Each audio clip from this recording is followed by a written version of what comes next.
Yeah. All right. Let's just get to the bottom of this. So before I start, I want to tell the topics that I'm going to cover so that you guys can have an idea on what topics I'm going to cover.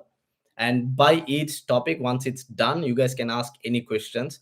I'll just answer as much as possible from my knowledge and my experience of living here for almost 7 years. Almost 7 years doing did my degree, Bachelor of Computer Science at Deakin University, and also got into a high paying professional corporate job as soon as I've graduated. So I'm just going to show my experience, what I did, and what you guys also can do, or even better. Like if I could go back in time and if I had to be a student again, what I would do to better myself. Okay. All right. So the first topic that I'll be covering is how do you find part time jobs as a university student? So basically, what I did to find part time jobs and how you can get good part time jobs, like consistent money, as a university student. And then what you have to be taken care of, how do you apply online, how do you create your resume, and all those the specific agencies that give part-time jobs I'll be covering.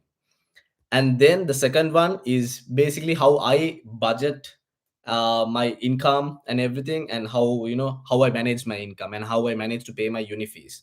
So budgeting tips and how I manage, and also the scams that you should be aware of, like not fall into the trap of, because these kind of scams are properly targeting Sri Lankans or basically any university students like us from third world countries. Third topic is things to consider before renting a house here. So basically everything, the legal documents, what you need to check, the scams again when it comes to renting houses, and everything from my experience I'll be covering here. And then the final one is how to land your first professional part-time job, on how I did it. So that's like a full order, but I've also created like another list, but I'll be like starting from this. So if everyone's all good, even TikTok people, I'm on YouTube live. So if you guys want me to answer like your questions, you guys can hop onto the YouTube session. All right. How to find part-time jobs as a university student. These are what I did. So I came before COVID, the 2018. So I guess COVID was 2020.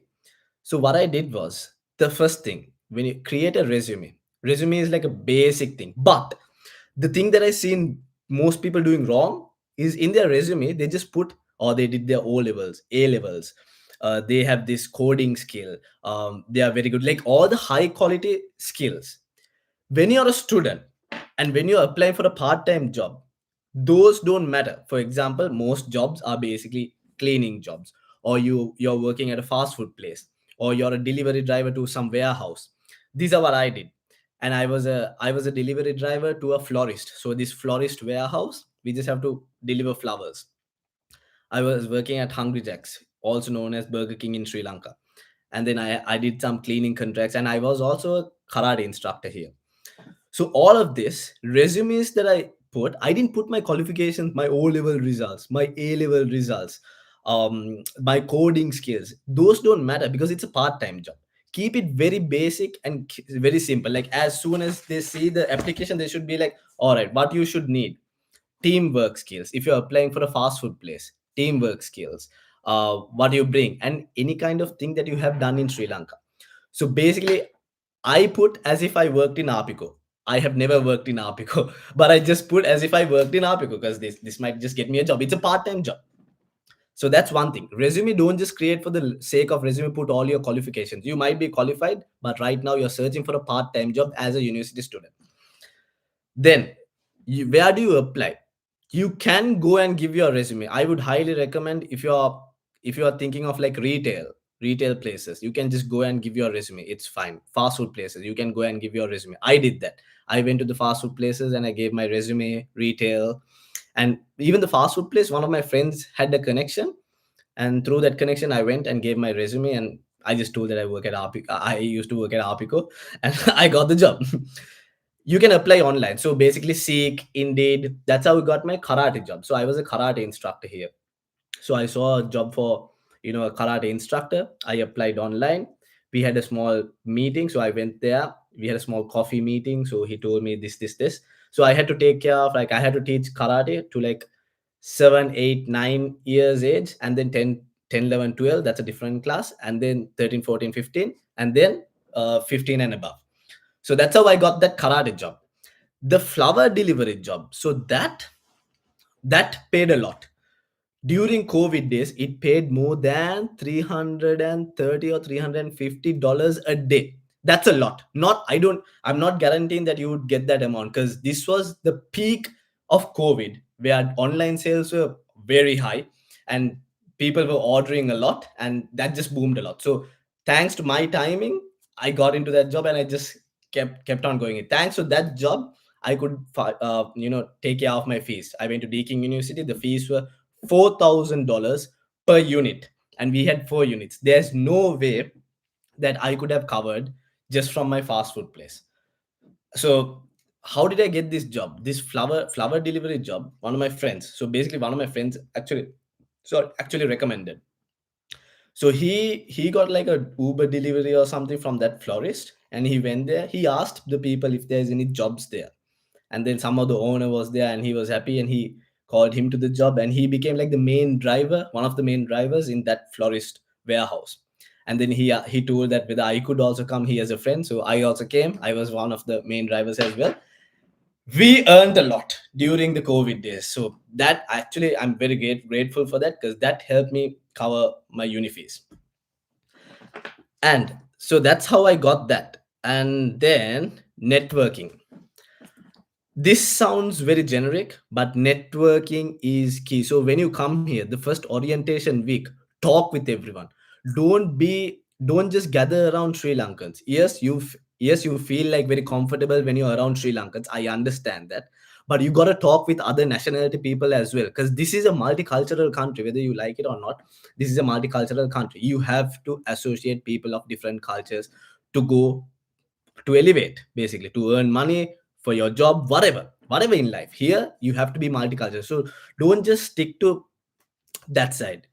So that's one. And the human resource companies.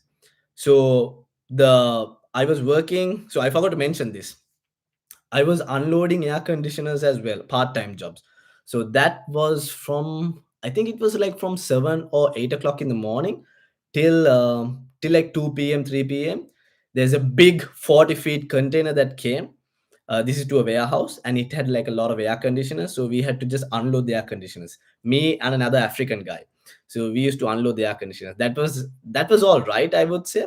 So that job was like constant. So every day there was a container coming there. We used to unload every day, but it was constant, and it paid well as well. So that time it was like 37, $38 per hour. I can't remember, but somewhere around that.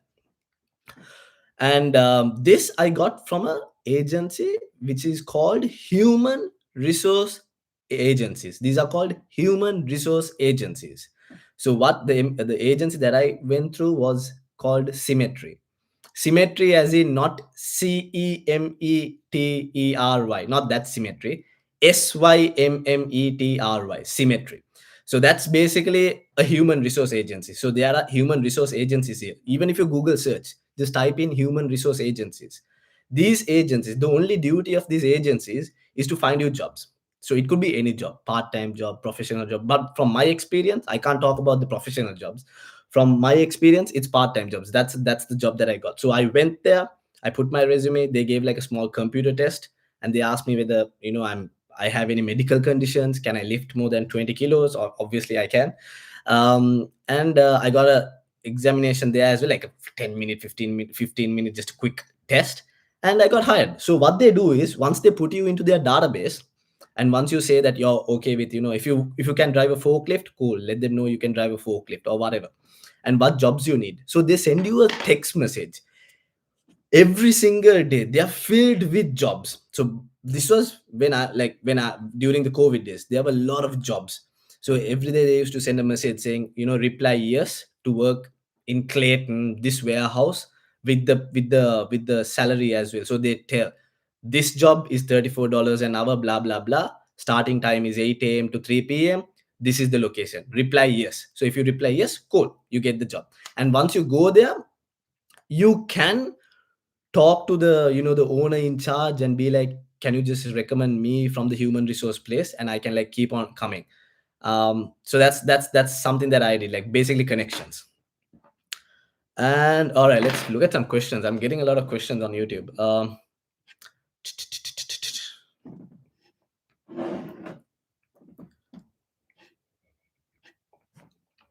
We are applying to the University of Melbourne. Once we both arrive together, it won't be a problem for us, right? Bro, I'm telling you, just recheck the PR process. Like if you guys are coming here, check that whole process because now it's getting very hard. Bro, I just finished my engineering degree from University of Peradeniya. I specialized in industrial and manufacturing engineering. Will I be able to find a professional job in Australia? How is your English knowledge, bro? And yes, definitely you can, but whereabouts? Because Melbourne is very hard. Like, I don't like to say this because I know if you try your best, you can, but right now it's actually very hard and you would have more luck in like different states. I'm currently in Melbourne and I would love if everyone can come to Melbourne, but I know the situation here, which is it's getting harder. You guys know the protest that's happening on the 31st, so it's getting harder. Brother, I'm planning to come Australia in February intake, so I'm looking for regional areas. Mainly, I focus on Perth and Toowoomba, Queensland. Idea what is the best regional city to come. I'm not sure about which is the best regional city, but Perth is high in demand, bro. Perth is high in demand, so you would have a much better chance at Perth. That's what they say. That's what the agencies, migration agencies say. Perth is a better chance. Like even the migration agencies here, they say Perth is a better chance. Can you recommend a good agents in Sri Lanka that we can apply to? I can't remember, but there's most of the agencies in Sri Lanka, the travel agencies are bullshit. But I can't remember. There's this one good agency. I'll let you know. Like, just drop me a message on Instagram. I'll think of it. I can't remember what the name is, but yeah, we both have completed our BSc. I have done software, and she has done. Okay, that's cool. That's cool, bro. Like, you guys are properly qualified. Just what else have you done? Like, what's your plan here? I want to come to Darwin. Part-time jobs and taxes in those areas. I'm coming to jobs. Yep, I covered that. Sanchaka Bandar. Yep, I've covered that. Can we watch recordings in those? Yeah, Timesh. Yeah, yeah. That's fine. That's fine, Timesh. You can. Yeah, I'll be publishing this. But yeah, my dream.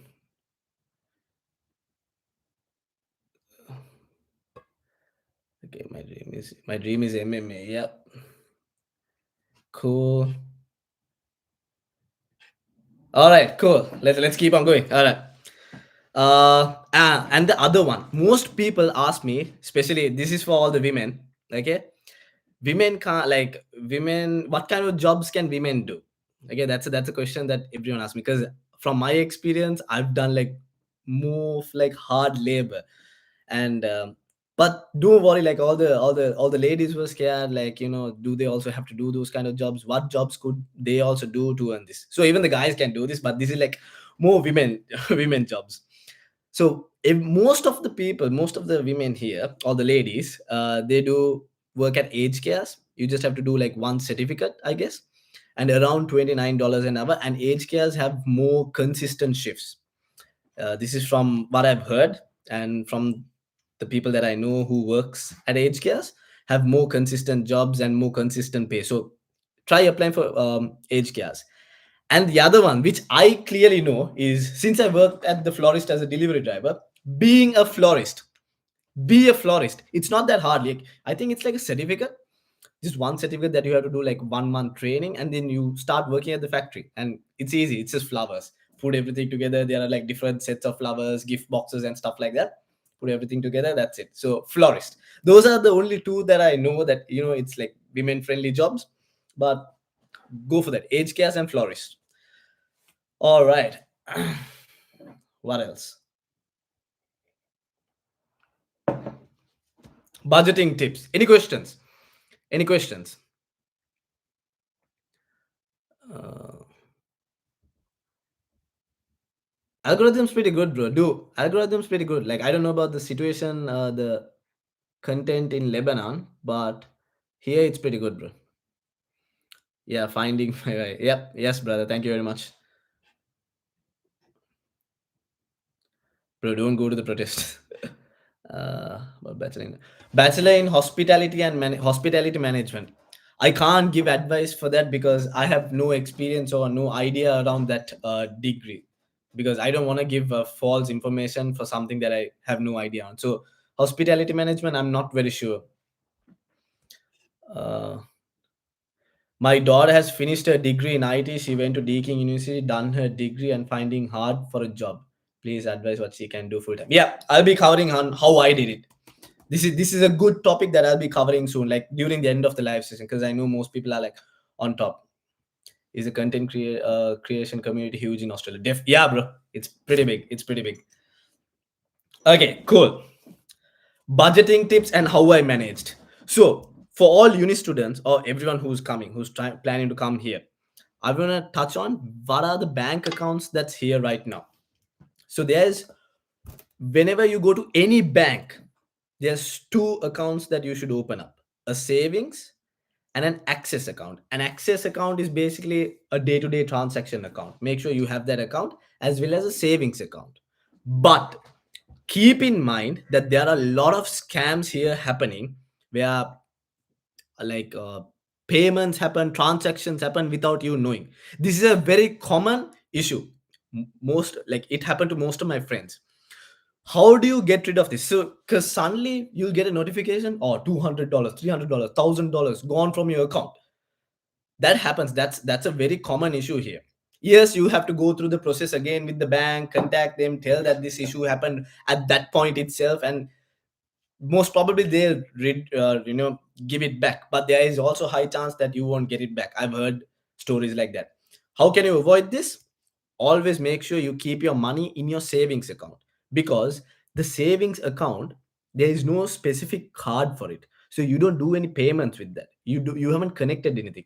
Make sure you keep your big amount of money, your main money, in a account that's not connected with any internet thing, any card thing, not connected to any card at all.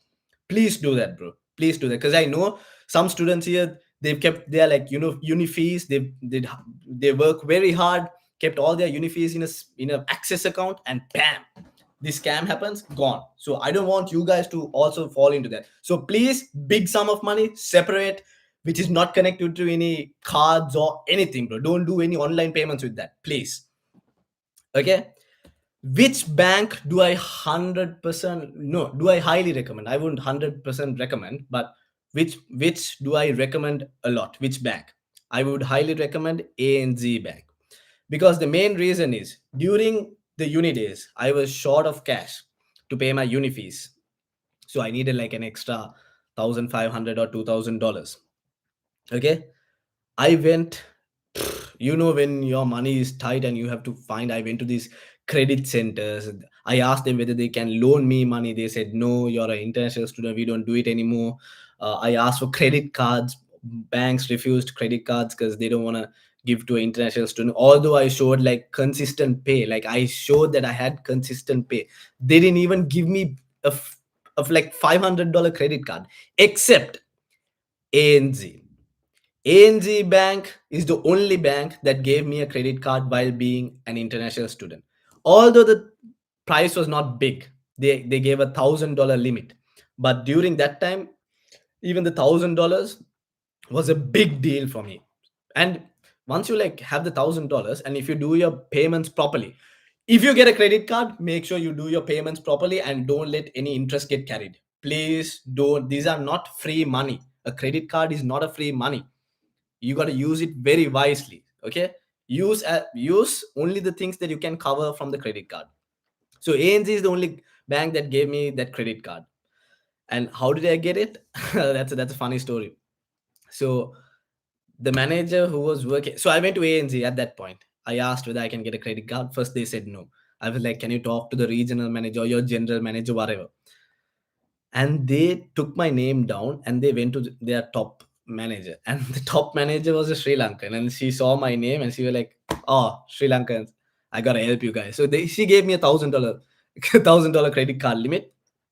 And once I like pay it off, I can increase it. So I can increase to 2,000, 3,000 for the, it's the hardest part is getting that credit card. But again, make sure you pay everything off before the due date, please, guys. No interest forward, because you don't get interest. You like, there's no interest if you paid before.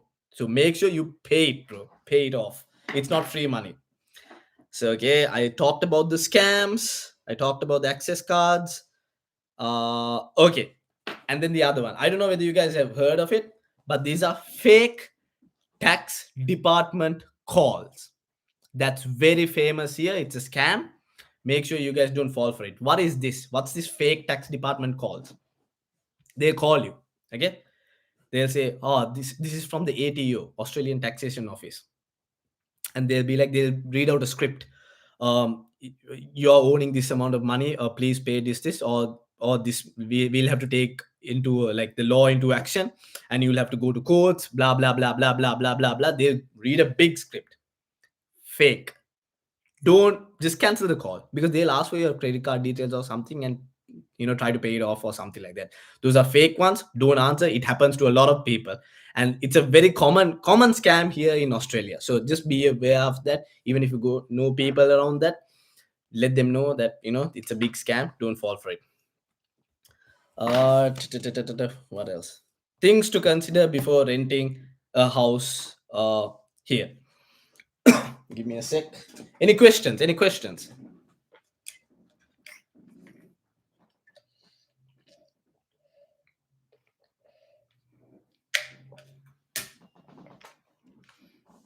Any questions? Yeah, I'm just on YouTube. I'm reading the YouTube questions only, like all the comments on YouTube. I'm on YouTube live, so for all the TikTok people. Where did I stop?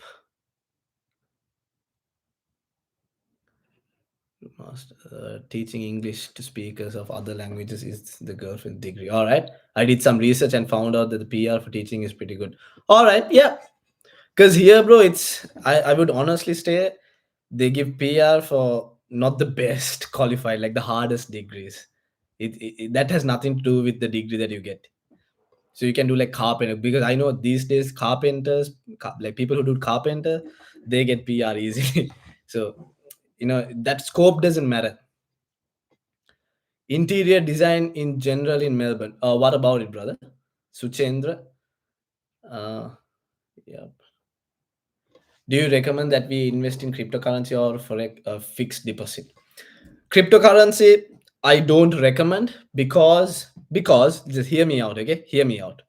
If you are thinking of just putting your money or just keeping your money, the only thing that I would recommend is keeping it in a savings account, because you're not trying to grow or anything like that. Fixed deposits, I'm not sure here. Cryptocurrency, the only thing which I say is you're going to get taxed. So if it gets higher, like if you increase, there's a capital gains tax and you have to pay that. So if your only purpose is to just keep the money, savings account, bro. Like not grow, savings account. But if you want to invest, there's CMC Markets here, which I have invested. CMC Markets is basically another brokerage that you can buy shares. I bought shares back in COVID days. So through CMC Markets.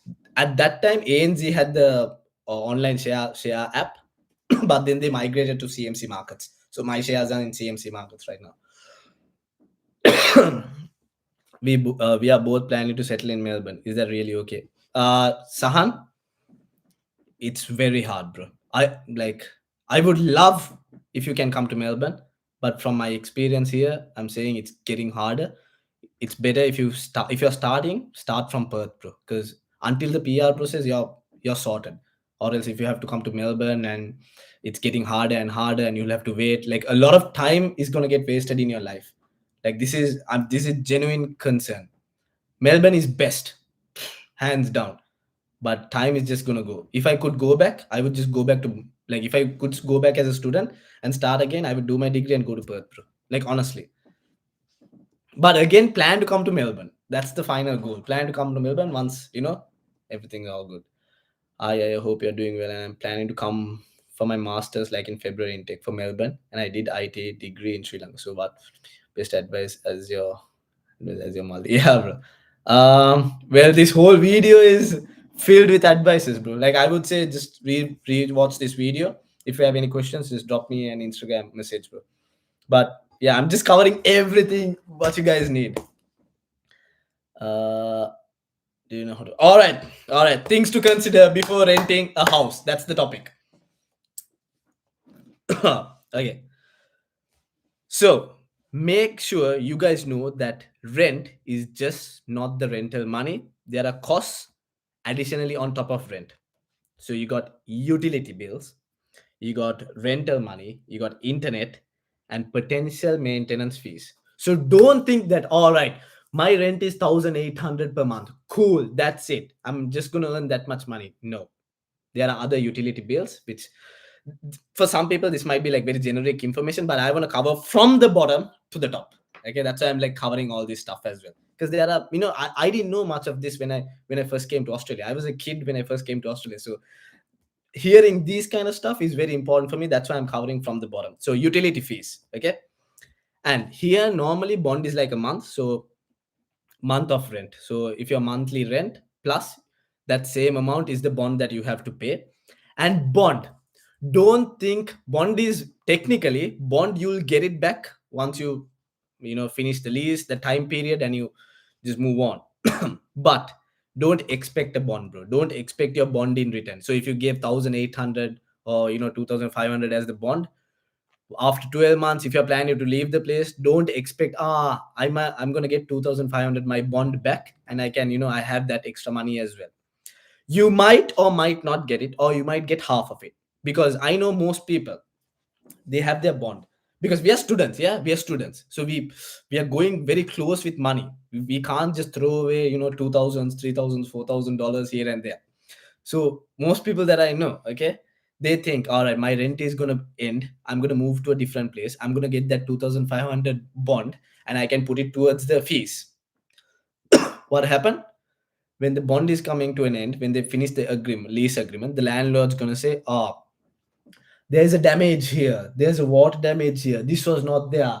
This is gonna cost 500. This is gonna cost 500. Blah blah blah blah blah." They'll try to get rid of, decrease the amount of bond. And your plan was, all right, I'll get that money and I can do it.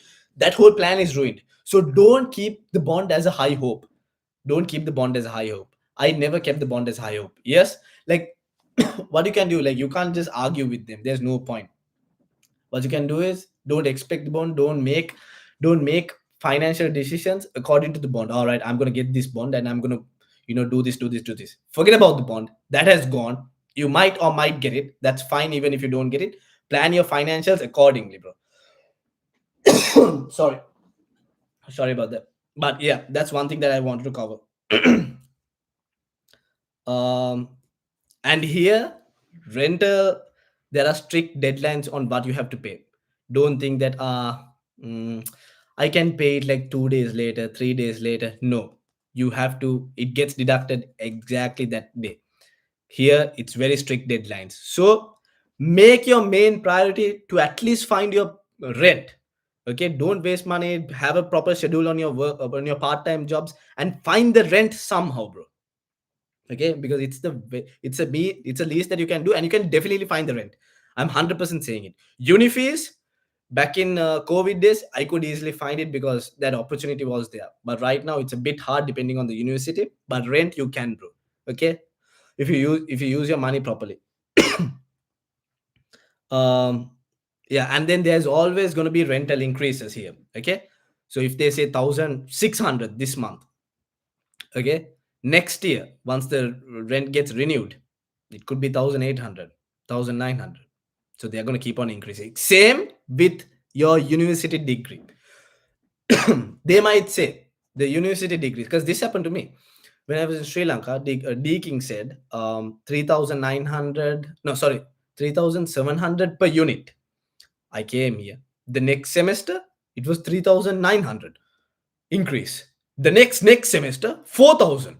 And it kept on going up like that. Every semester they increased. So don't have a plan saying that, all right, a unit is 1,005, sorry, 3,000, a unit is 3,500. Cool, I got it. So I'll plan according to 3,500 per unit for the whole 4 years. That's not going to happen. So there is going to be everything increase. Especially I'm targeting the units because everyone's coming for degrees here. That's going to go higher and higher. Okay. And also, having a good rental history is very important here. My experience. Okay. So don't have any bad connections with the landlords. Please don't.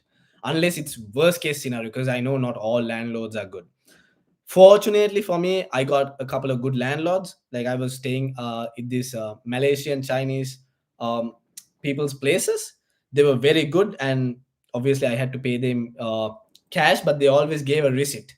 Make sure you have a receipt, bro. There's there's a there's a lease agreement that you need a couple of documents, the lease agreement and another agreement that you the time period that you're going to stay. And for every month you need a receipt on the rental. You need a receipt if you pay, you need a receipt, bro. Don't think, oh, cash. The landlord would say, just give me in cash, it's fine, you don't need a receipt, I won't give you a receipt, it's a mutual agreement. Nah, nah. Do everything according to the law. Get a receipt. You need a receipt because this is proof. Because very wild things happen to tenants, especially immigrants here. A lot of wild things happen. So you need to back yourself up. You need the tenant agreement. I think there's another lease agreement or something, or it's the same thing. I can't remember. There's one agreement, and then the receipts. Keep every month's receipts on track. Okay. So, and then the rental history, because it's important for that, because I had to face this issue. I was staying at a much smaller place because I was a uni student. That's all I could afford. I was staying for $680. That is very cheap. Very cheap. It was a room in a house, $680, just me and another person there. So cheap. You can never find for that amount. I was lucky that I could find for that amount, and I stayed that whole, 3-4 years. And then I had to move out. When I moved out, most of the rental places, or because I didn't have much of a good rental history, like rental history meaning I haven't paid much in rent. So they are kind of scared to give me, all right, he paid like 680 for his rent. We can't show that, he can afford like 1,800 or something like that. So it was pretty hard. Like I got this place, all thanks to the landlord. I went and talked to the landlord and I showed all my pay slips and everything and showed that I could afford it. And I got this one bedroom apartment in St. Kilda near the city. So that was luck, but having a good rental history is a must when you're even applying to get like another place. Okay, cool. The final one. I'm gonna. So the final one is how to land your first professional, high-paying job. What I did. So before that, I want to answer your questions. Let me drink my coffee.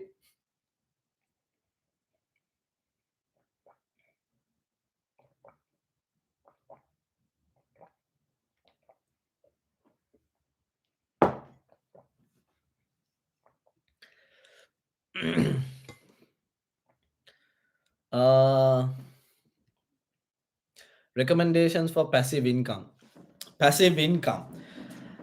Uh, I don't know, bro. Like, I would honestly, I don't know. Like, what are your skills? It depends on your skills.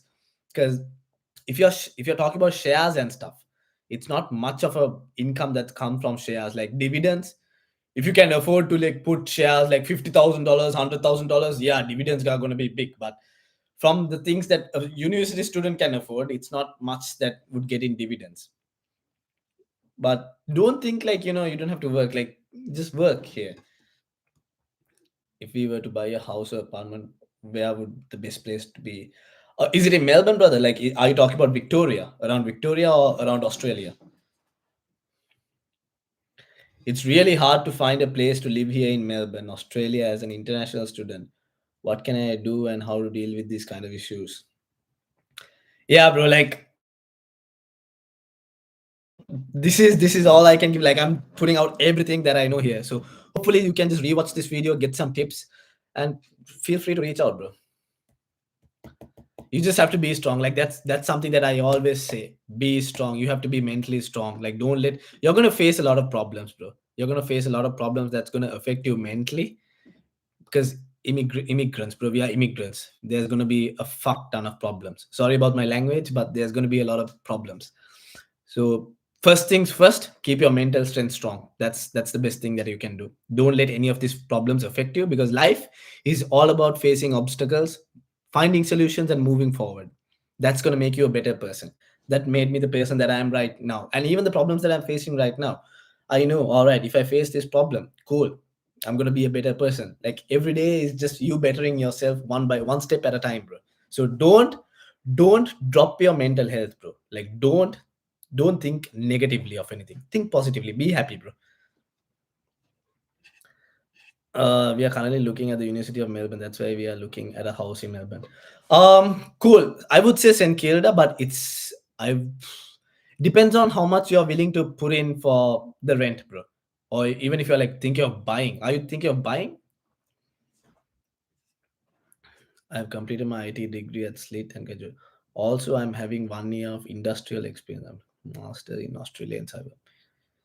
Please. Nadun. So this Nadun Vijay Nayagam. Most people, most agencies here again say it's Perth. So if you can start, like, don't come to Melbourne, but go to Perth, bro. If it's just for like the PR process, because that's what they are saying. Even if I could go back in time, I would go to Perth. And when you get your PR, you can come to Melbourne. It's fine. But yeah, everyone says it's Perth because now they are getting tighter and tighter. Like you saw the protest that's going to happen on 31st. So yeah, is it better to buy a place rather than live in rental? Depends, bro. Depends on how wealthy you are. If you are very rich, yes, you can go buy. But if you are a person who likes to move around, test out new suburbs and just have more money that you can travel and stuff, yes, rent, bro, rent. Melbourne as a unit, and my intake starts on Feb. Do you think will I be able to cover my course fees? I don't want to be a burden my parents. Course fees about 13K. So 13,000, is it per year or per semester, bro? Akash, that's for you. So for everyone on TikTok, I'm on YouTube Live. Yeah, I'm on YouTube Live. I'm answering all the comments here, and soon I'll be talking about how do you land your first professional high-paying job. Uh, the full-time job. Wait. Since I have a full-time job visa, I can do any job, right? Is it difficult for me to find a job in the IT field? Yes, since you have a full-time job visa, you can do any job right here. Is it difficult? Depends on your qualifications, how you face your interview. I'm gonna cover it in like the next topic, so I'll let you know. But I don't like to say difficult, bro. I would say challenging, but it's always possible. It's not impossible. uh Recommend, can you recommend any reliable agency for student accommodation? Reliable agency, what do you mean reliable agency for student accommodation, bro? Hi, brother. May and student accommodations here are very expensive. Don't go for student accommodations. I mean, if you can afford, yes, but always think out. Safety wise, student accommodations do give much more safetiness, but price wise, I never stayed in like university student accommodations because they were very expensive. So I always stayed like out in like different houses and stuff like that. Hi, brother. May I have some insight on choosing a regional area rather than a metro area? I was thinking Adelaide, Perth, or Newcastle. Just wanted your opinion on that. Perth. Simple answer, Perth. I'm not sure about Adelaide because they don't push people towards Adelaide yet. But Newcastle, I have no idea. They highlight a lot on Perth. Perth is a very good place. Bro, is there an advantage of going to a Geo 18? What's that, brother? Watma Pereira. I'm not sure what that kind of university is in Sri Lanka. I came here to complete my degree and gain some experience, as well as save money to invest in my dad's business when I return to Sri Lanka. Oh, that's pretty good, bro. You're sorted. Like you just have to get your degree, get experience, get into a professional job here, find how businesses work here, and probably you can open up your own business here. Per semester, 13,000 per semester. Akash, right now it's very hard. I don't want to give false hope because it's very hard. I would say it's very hard. And I could finish it again because that was during COVID days where we had unlimited working hours. During the COVID time, it was unlimited, no restrictions of hours. But right now, I would say it's very hard, bro. It's very hard because if you're working per hour, nah, unless you work as a subcontractor to maybe a delivery something, like you don't get paid per hour, but you get paid per contract. But still, it's still hard, bro. Still hard. Is it impossible? it's not impossible. I don't like to say it's impossible, but I would say it's very challenging, bro. So just think twice and do a bit more research. But from my experience, now it's very hard, bro. How's work life in Australia? Is it easy to save and buy a property? The first question: how's work life in Australia? Very good. From my experience, from the place that I work life perfect. There is not much pressure. You finish and you're happy to go with your day. They give you task according to your capacity and a good team collaboration. Here, there's such a good team collaboration. So good. Like everyone helps each other. And I don't see any bad in that corporate life here. But is it easy to save and buy a property? Nah, bro. Property prices have nothing to do with the corporate world. Property prices are rising, bro. It's extremely hard for us or anyone in the corporate sector or any person who's doing a job to afford a house. That's the crisis here. It's so hard. You're overpaying. You're going into generational debt in buying a house right now at this point. Buying a house like 40 50 years is a good investment. Right now it's the worst investment that you could do, and you're going to go into generational debt if you don't have a big income coming in, like consistent big income. And if you're having a business that's bringing in like 15 20,000 dollars per month, you're sorted. You can go buy a house. But doing a corporate job and trying to pay like good house, that's generational debt.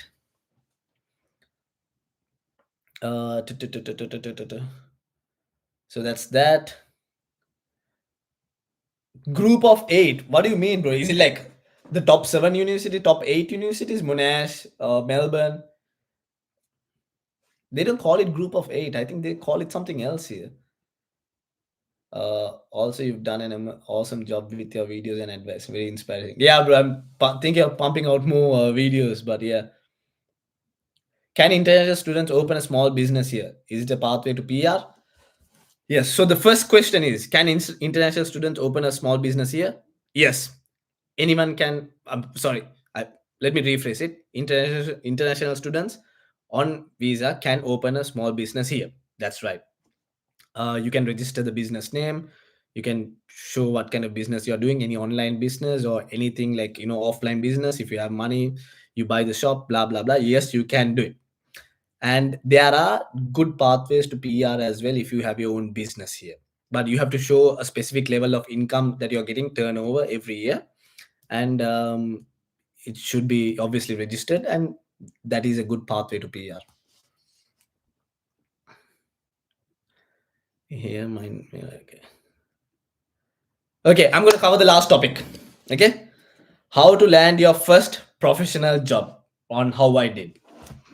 I need to drink some water for this because this is some topic that I really love talking about, and my strong experience on this, because this is the final goal for all, like everyone who comes here for the degree, and to this is the main.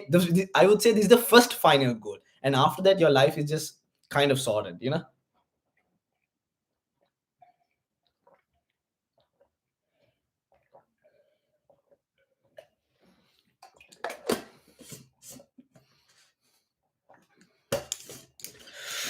Ah, these are lighting all good, pretty good, no? All right.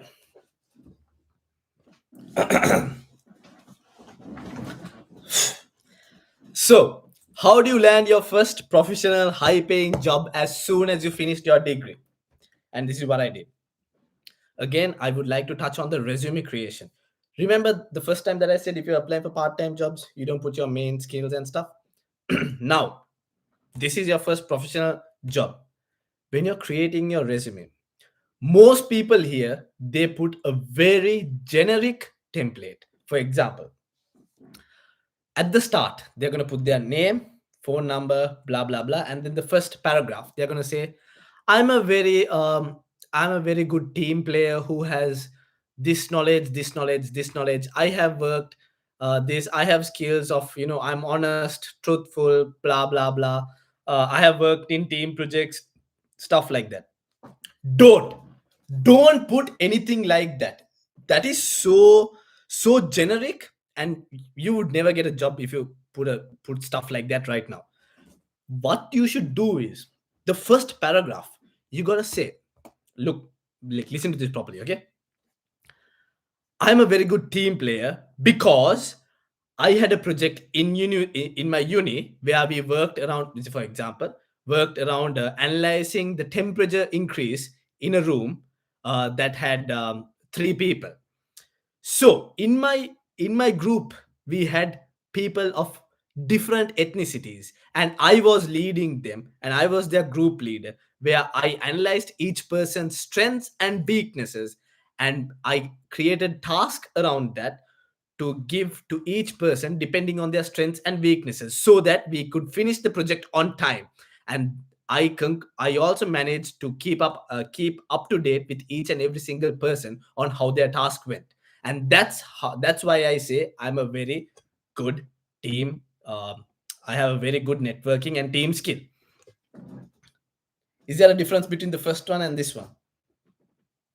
There's a clear difference, yeah.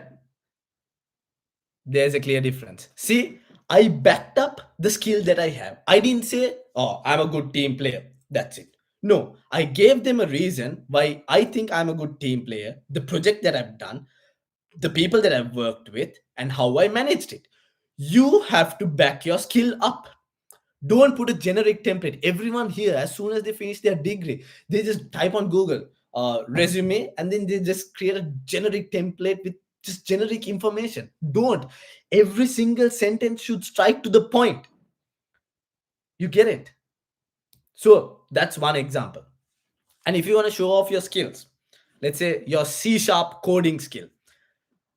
My one of my skills is C sharp coding skill, and I would say I'm very professional in that, because let's say, for example, a project that I ran on increasing the temperature for the amount of people in the room showed that us working together and this amount of temperature rises showed this chart. It increased like 40%, 50%, 60%, because my code analyzed the temperature from the sensors, like, because from the Arduino board I connected the sensors. Just stuff like that. You need more information. You need to back yourself up. Every skill that you have, you got to back yourself up. For example, if it's website creation, I know a lot of people here can create websites and stuff.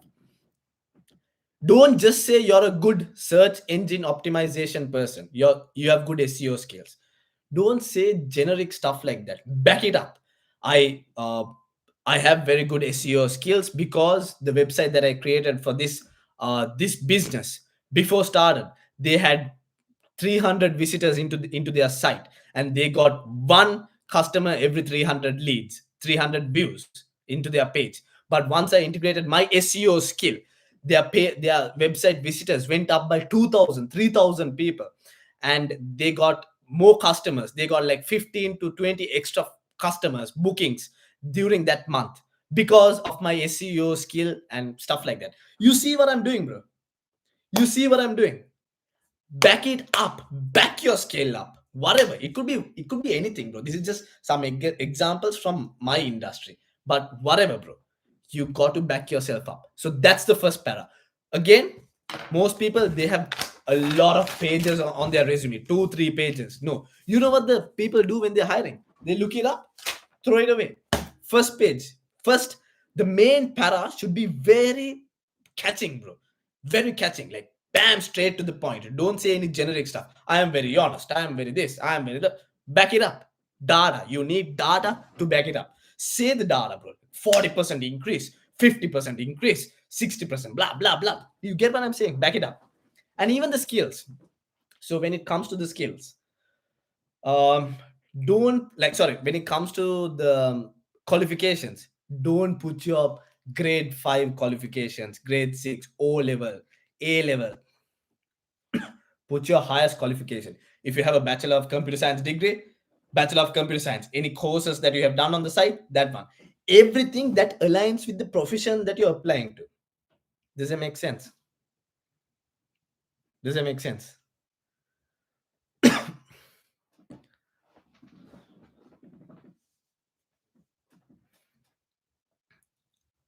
Yeah. Everyone on TikTok, I'm on YouTube live. Yeah, I'm on YouTube. So I'm just checking out the YouTube comments. Yeah. So okay. Everything that you do should align with with the job that you're trying to get.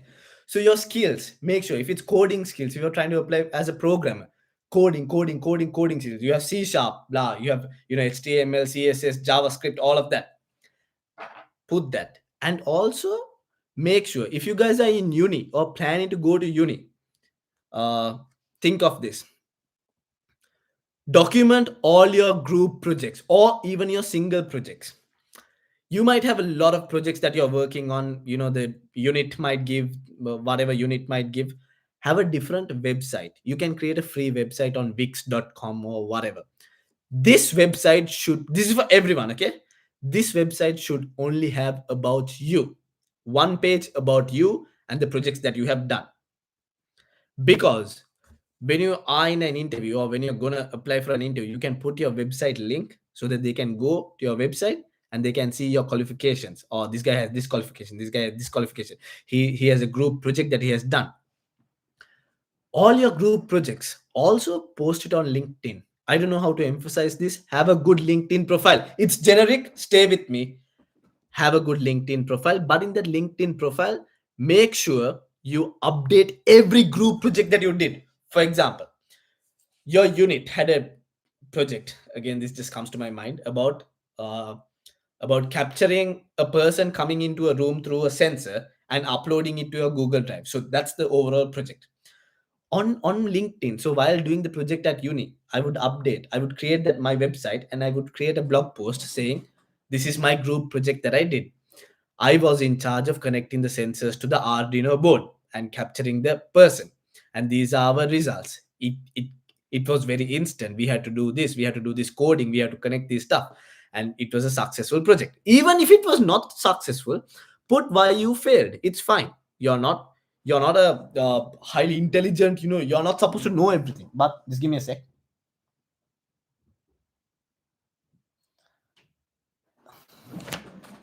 So put everything. The reason is, the corporate sector people here check your LinkedIn profile. They check it. And in your LinkedIn, if you have put posts, like, you can Facebook post or whatever, just go and type, I did this project today. I did this project today, and these are my results, blah, blah, blah. So now you create a big resume in your LinkedIn profile. LinkedIn is very professional. I'm telling you guys, this is very important. Okay, make sure you document all of this. Okay, update every project that you do. Even if you fail, it's fine. Just say, this is, our circuits were not working, I don't know why, but we are still researching on. Just a quick post, anyone can do it. Also have your website on the side documenting the projects that you did. So when you're applying in your resume, you can put your link or whatever, or when you're uploading, it has a different file that's going to show everything. So the importance is, when they're coming to hire you, they'll see your LinkedIn profile and they'll be like, oh, this guy's very interested in it. He has done his own projects, he has documented his own projects, he has done these group projects at uni. Also do a couple of side projects. Like, for example, if you're a website designer, create a specific website for some company, as a side project, and show what you have done, show the audience that you gained, and put those stats in the resume. Say that you have done a side project, and you've increased the page views by 1500, blah, blah, blah. You've increased lead magnets, you tried this, blah, blah, blah. Because that shows that you are very interested in that field. You went out of your way to create projects and to expand your knowledge. It doesn't have to be very sophisticated, bro. You just have to show that you're very interested and you're just waiting. You just need to increase your knowledge and you're very happy with it. That's what I'm trying to say. So get it. And this resume creation, it's a big thing, and I can't cover everything here, but these are like specific points. I'll be doing another live session where I just talk about creating a resume. But for now, this is it. And shit, I need I need some water, bro.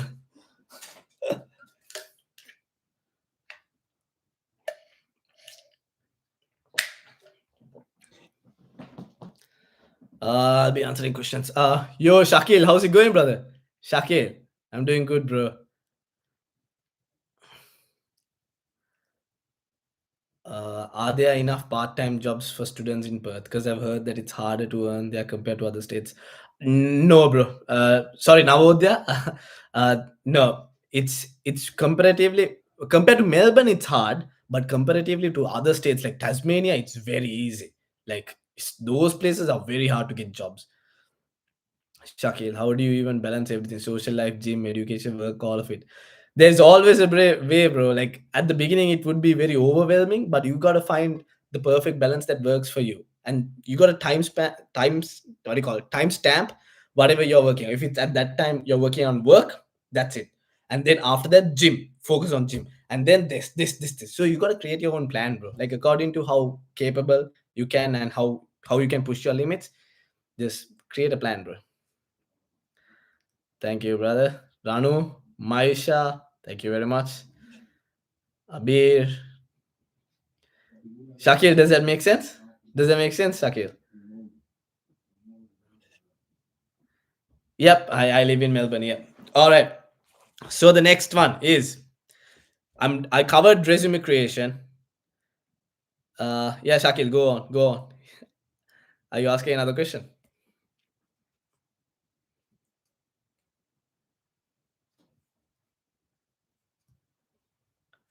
Uh,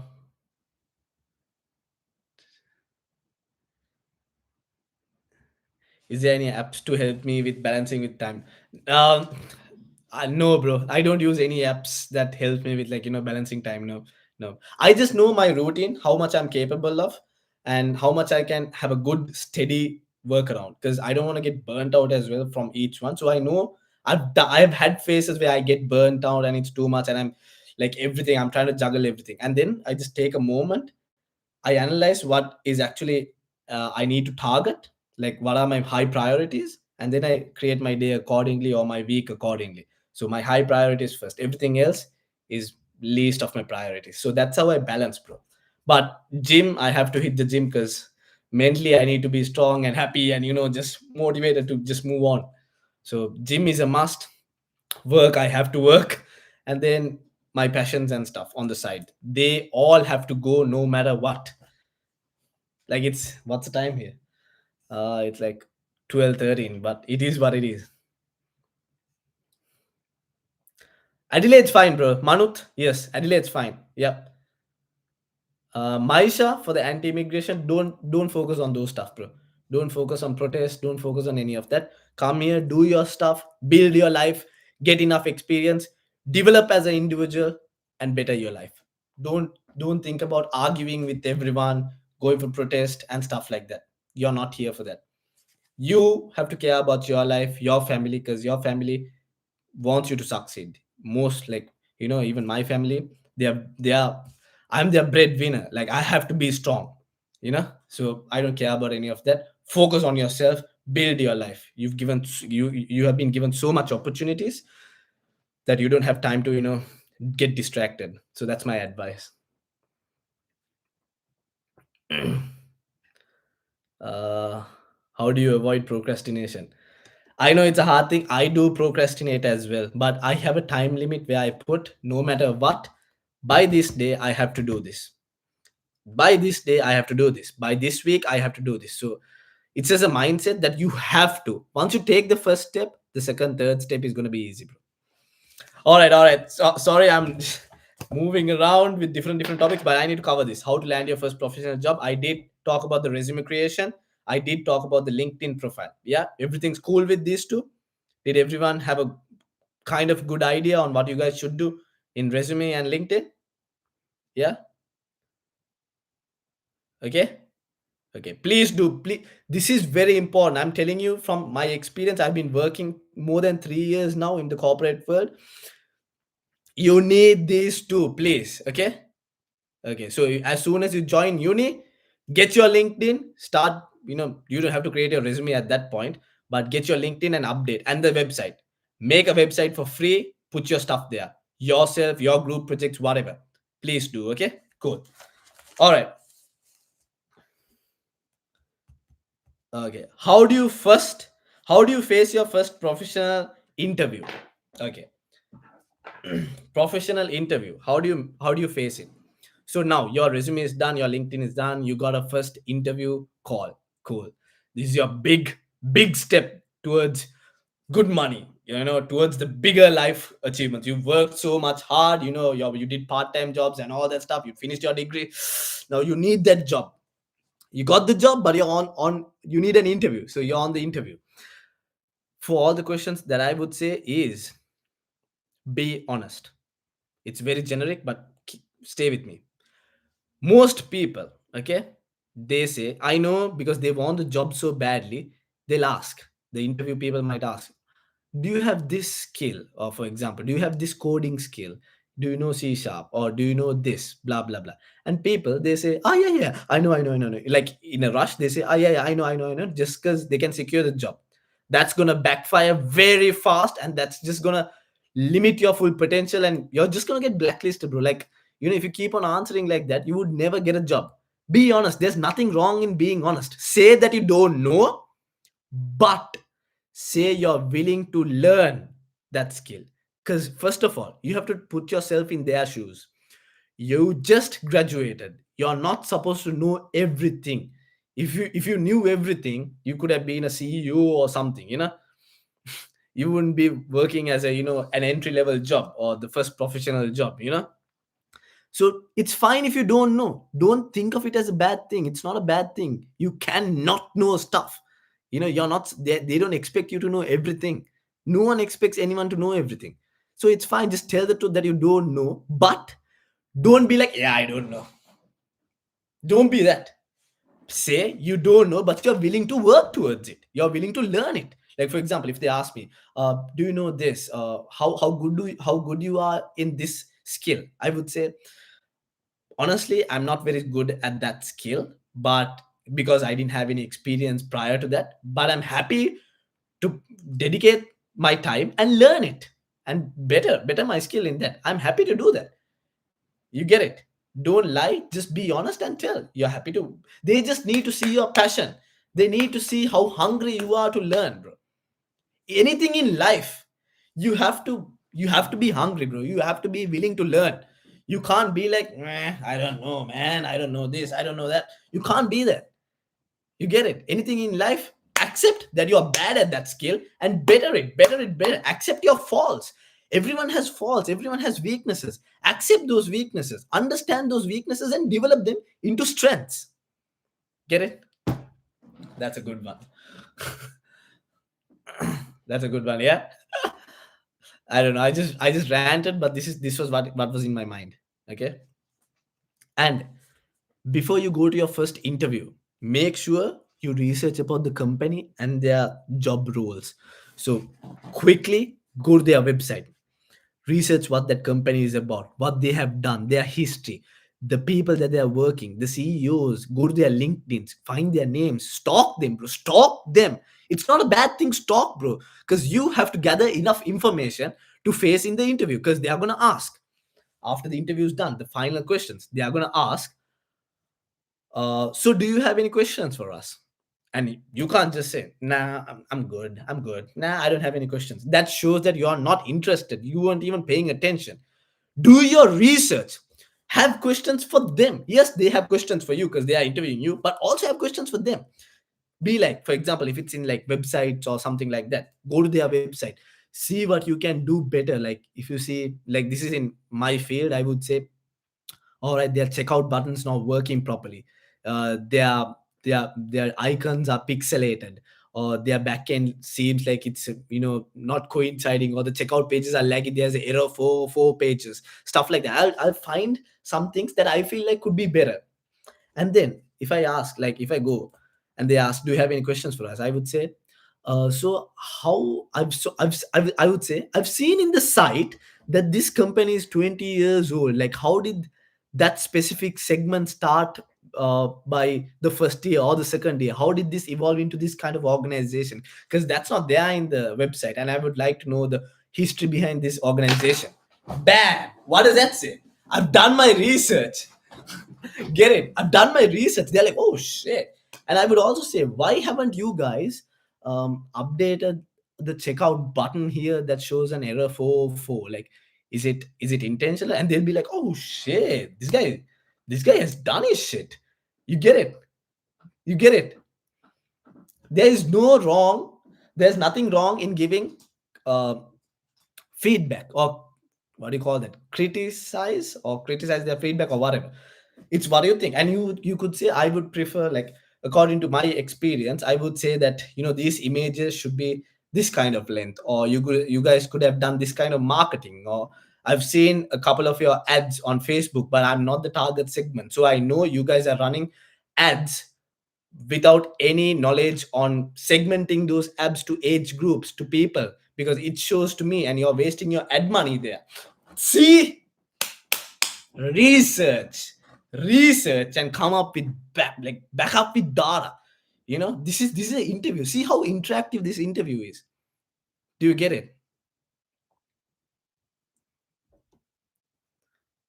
Do you get it?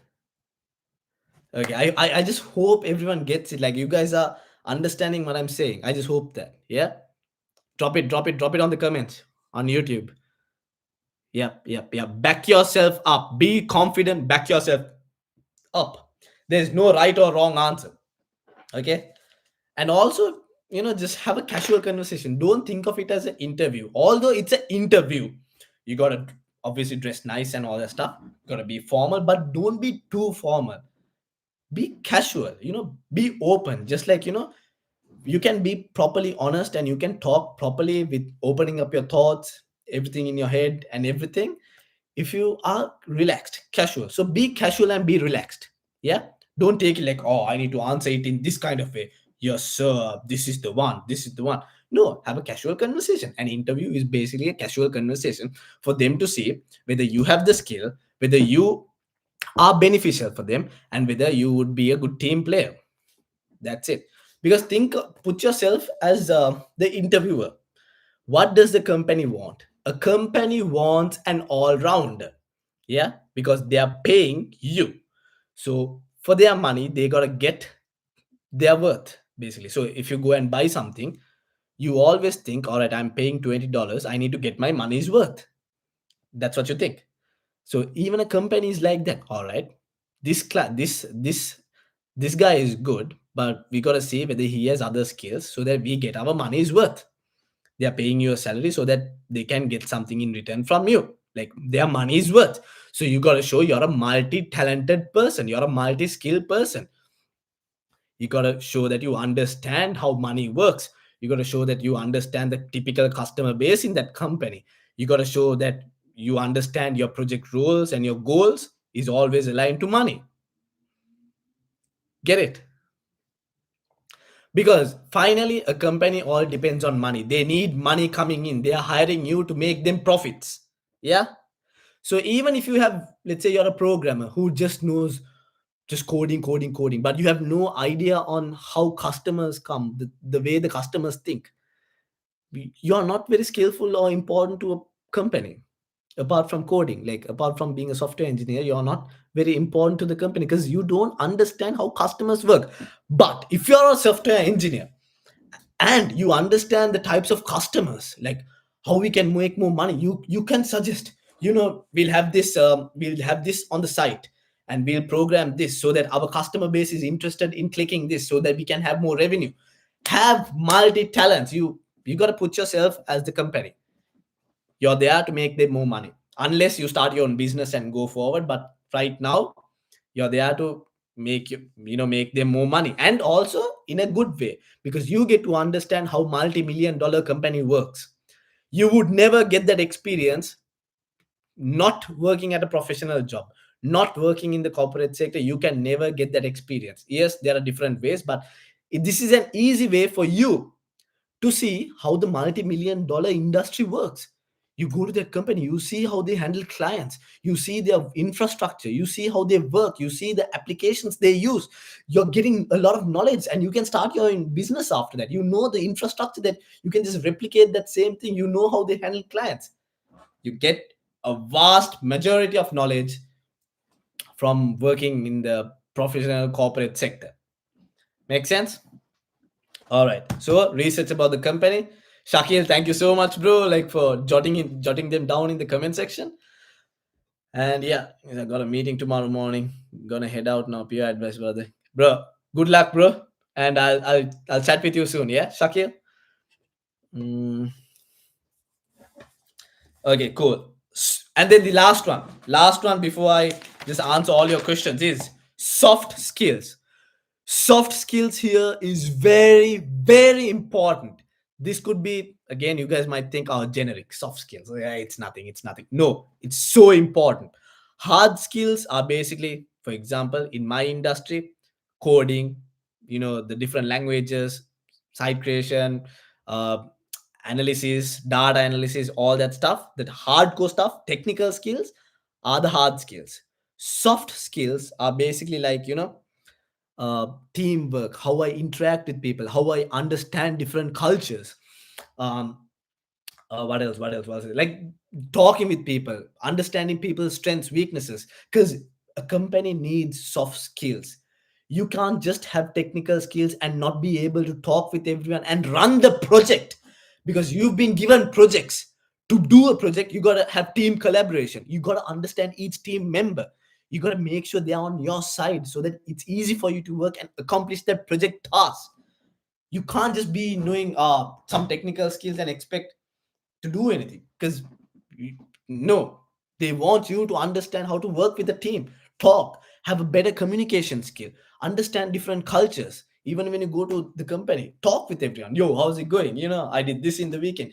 Talk. I know some of us are introverts, some of us are extroverts, but being introverted in this kind of field, yes, maybe in a different field, being introverted might be well, but from what I know, in this kind of field, you gotta talk with people, bro. Have your soft skills, because sometimes soft skills overtake your hard skills. You might not be very good technically, but if you have very good soft skills, bro, they're gonna keep you. They need you. You're gonna talk with those clients, you're gonna talk to their face, you understand a person, you know how to drag the team through the project, you know how to get shit done. Because working in a company is working as a team. You got to collaborate with different teams, you got to be out there no matter what. Like, especially in my field, computer science field, we got to talk with different teams. There's a different coding team that we have to talk with. There's a different, like, marketing team that we have to collaborate with. There's a different something else. Like, we got to talk to all the heads there, we got to collaborate, we got to see whether our project aligns with that. There's a different customer section, everything, bro. Teamwork, soft skills, you get it. That's one thing. But I think I covered a lot, bro. Did I? Any questions? Any questions? I'm just going to give this time to answer any questions.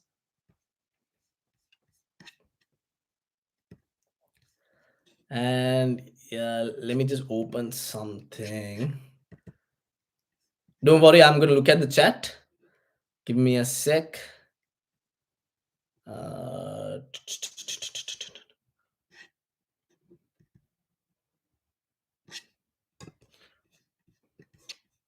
Okay, any questions? Okay, Pavan Hevage. How do I get a full-time job? Like, which website should I apply now? I live in Melbourne, Australia, and I do a Bachelor of Science majoring in chemistry.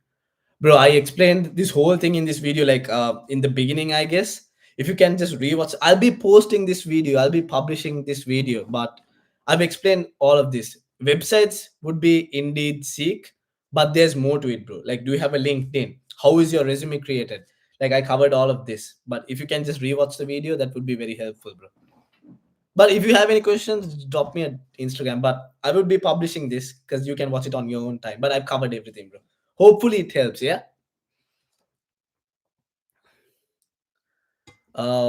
See you, Shakir. Do courses that are related. Now, do you have to do courses that are related to get like PR in Australia? Is that like compulsory? Depending on the amount of points you have. If you need to do like a professional year, you have to do that. If you have to do NATI, you have to do that. If you have to do PT, you have to do that. Are those kind of courses that you're talking about? Bro, I have around 3 years as a software engineer. I was wondering whether there are any chances to land a part-time job related to my field while doing masters. Yes, Dinit Imalsha, there are chances that you can. Obviously, like I said, I'm not saying impossible, because if you follow all of my steps, that's very unique. Like, think for a second, I gave so much unique information. Most people are doing everything like very generic, because they think it's just a matter of applying, just putting their resume to all the applications. No, you gotta fine tune your resume, you gotta fine tune your strategy.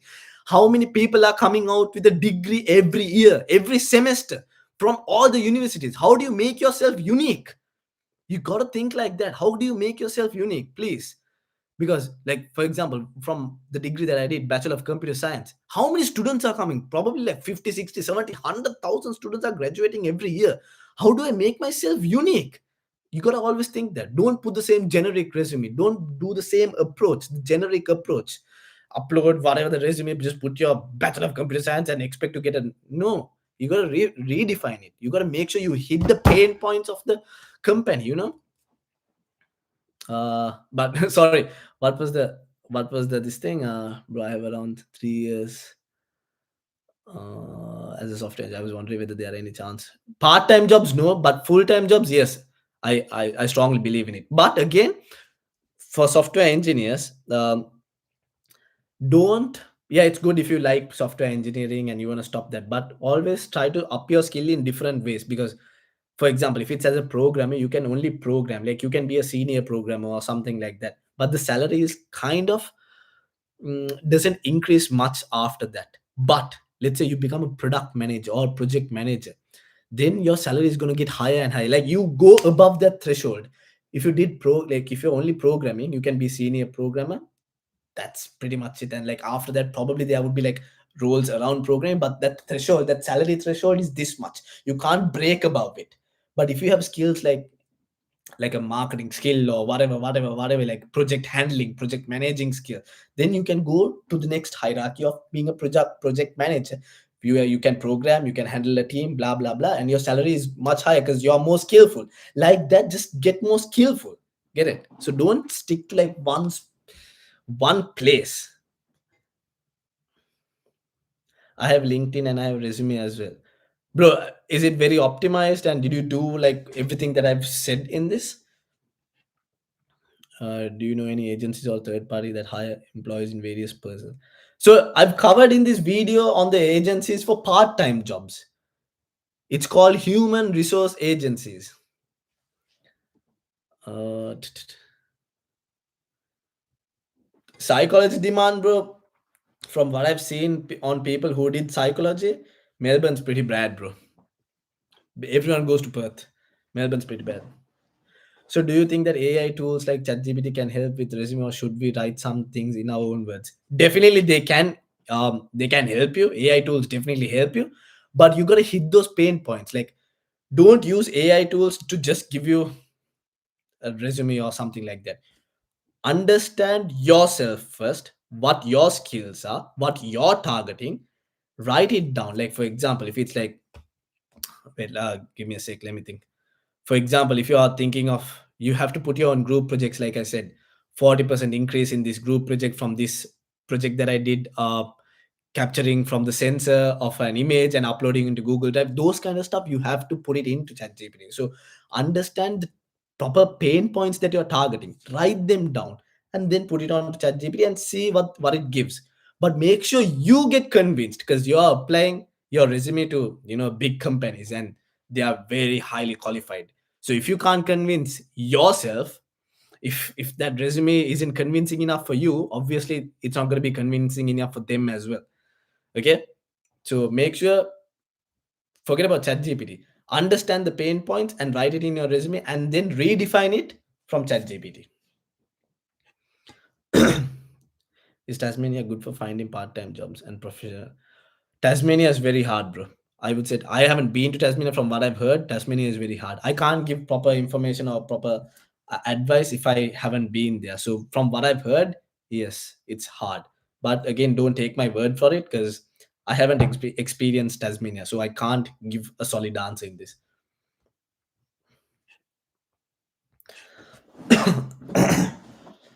Uh,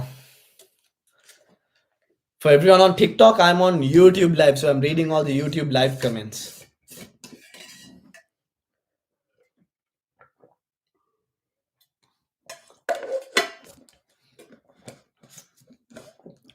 YouTube channel name is The Real Gladiator. All right. Also, Nisal, I struggle to save money, like my finances. Do you have any tips and like ways to do savings? So, what I did, bro, is I had my part-time jobs. I never missed a shift in the first 6 7 months because I knew how I calculated how many shifts I need to do to cover my rent. I made sure my rent is very significant from the amount of money I got. That was my main concern first. Also, my uni fees on top. This was during that time. So I made sure I had a fixed number of shifts. I went to the manager and I said, I need this amount of shifts. Please give me. And she gave me a couple of shifts. I did them no matter what, as well as the other shifts as well. So I know I go above the threshold. I had a income threshold per week. I need to find this no matter what. And then it covers my stuff. So that's what I did, bro. And sorry, what was your question? I'm going all over. Uh, Yeah. And I didn't eat out like in the first 3 years, bro. I didn't do unnecessary shopping because I couldn't afford. I had a small threshold on how much I can spend. Obviously, I gave room. I wasn't going making myself go through like unnecessary pain. But I had like, this week I have this amount of money to spend. That's it. Like if I want, I'll spend it. If I don't need, I won't spend it. But I always had that balance. This is the amount of money that I'm going to spend this week. This is the amount that I can afford to spend. I wasn't thinking like a millionaire or anything, bro. Like my situation's like this. I have this much of money coming in. I can only spend this much. And I made like a rough calculation. And I didn't go away from that. I didn't steer away. I didn't do high expenses and think, all right, in the next 2 3 weeks, I would catch up. No, I always stayed to plan. So make a good plan. It's all about strategy, bro. Like sit down, think for a second, look at your account, think how much money you're getting, how much shifts that you can do you need to find another part-time job and stuff like that, and sort out the number of shifts and have a small threshold on everything. Enjoy life as well, bro. So have a small threshold.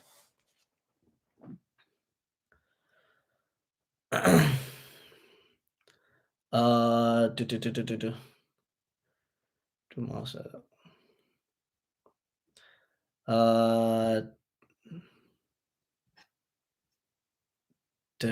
okay, and the other one I just remembered. Okay, this is a big scam that saw, and it was about to happen to me back in uni.